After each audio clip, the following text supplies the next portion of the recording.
Everyone, स्वागत है आपका मेरे चैनल पर।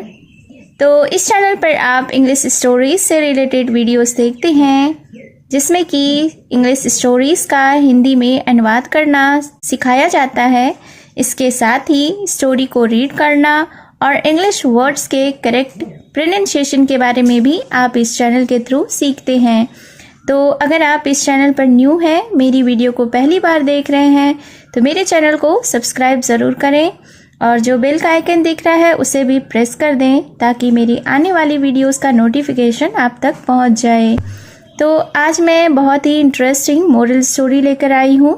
वीडियो के एंड तक बने रहिएगा। इस स्टोरी में यूज़ होने वाले वर्ड्स एडवांस्ड लेवल के हैं, तो बहुत सारे आपको इस स्टोरी में न्यू वर्ड्स मिलेंगे।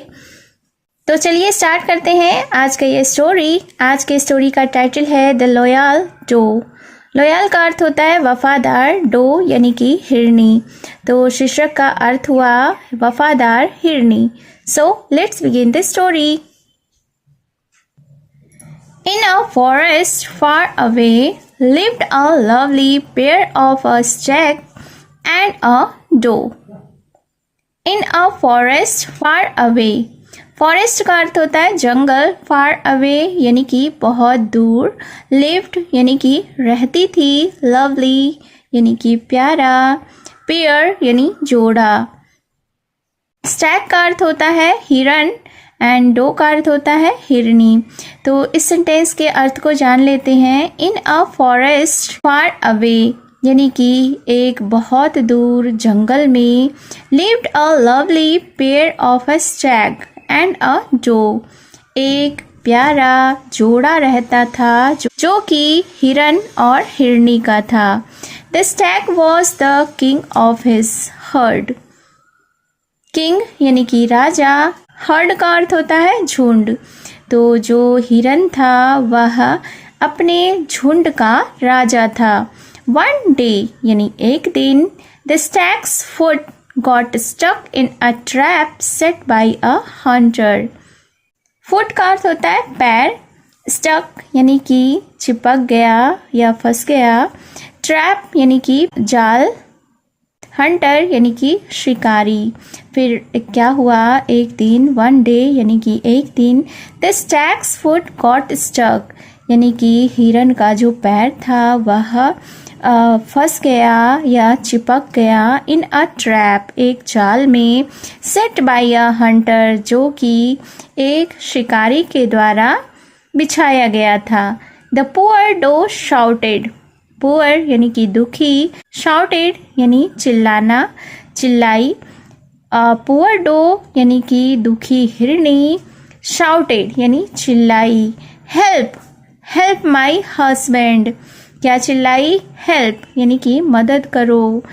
हेल्प माई हस्बैंड, हस्बैंड यानी कि पति। तो जो दुखी हिरनी थी उसने आवाज़ लगाई, वह चिल्लाई कि मदद करो, मेरे पति की मदद करो। But no one came to rescue the stag. Rescue यानी बचाओ, नो वन यानी कोई नहीं, लेकिन कोई भी उसके बचाव के लिए यानी हिरन के बचाव के लिए नहीं आया। The stag said go away और the hunter will catch you too. अब स्टैग ने, हिरन ने कहा, सेड यानी कि कहा, क्या कहा, गो अवे यानी चली जाओ, और the hunter will catch you too, नहीं तो शिकारी तुम्हें भी पकड़ लेगा। TOO टू का अर्थ होता है भी, कैच यानी कि पकड़ना। Yet the loyal doe stood by her husband.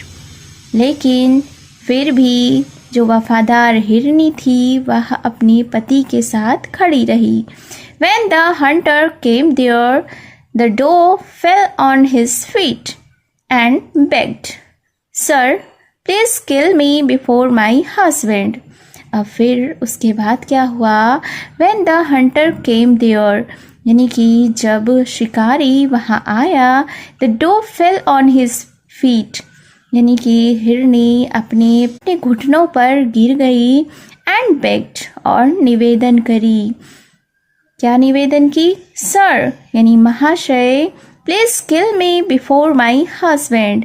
उसने कहा, हिरनी ने उस शिकारी से कहा, निवेदन किया कि महाशय कृपया मेरे पति से पहले मुझे मार दें। I can not live without him. मैं उनके बिना नहीं रह सकती। If he dies I will die too. अगर वह मर गया तो मैं भी मर जाऊंगी। The hunter was moved by the doe's love and devotion. अब जो शिकारी था वह हिरनी के प्रेम और निष्ठा से अभिभूत हो गया। He said gently, उसने मृदुता से कहा, बिल्कुल ही विनम्र होकर कहा, I am so touched by your love and devotion that I will let your husband go.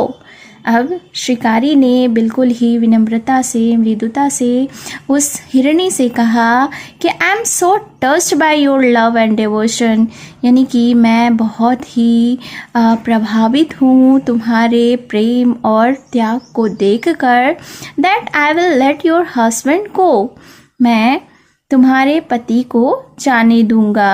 With this, यानी कि इसके साथ ही the hunter released the stag, hunter ने, शिकारी ने हिरन को मुक्त कर दिया। The doe was extremely happy. Extremely यानी कि बेहद, हैप्पी का अर्थ होता है खुश, तो जो हिरनी थी वह बहुत ही खुश हुई। She thanked the Hunter for his kindness.